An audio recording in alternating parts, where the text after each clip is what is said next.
Kidnap? কি হলো?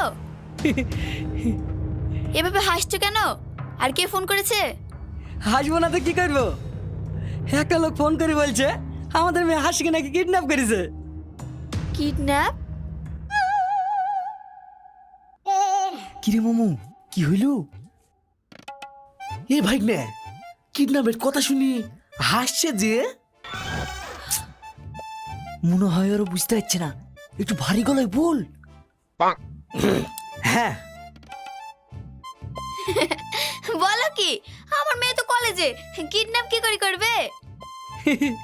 ঠিক বলেছো, মনে হয় কেউ জোকস মারছে। তাই হবে। ওটা হুক আপ না রে, ব্রেকআপ। ও, ওইটাই হবে।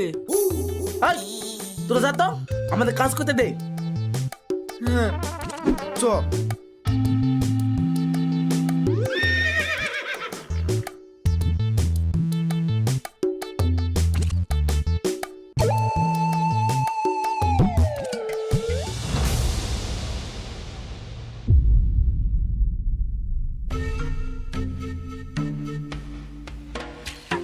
স্যার,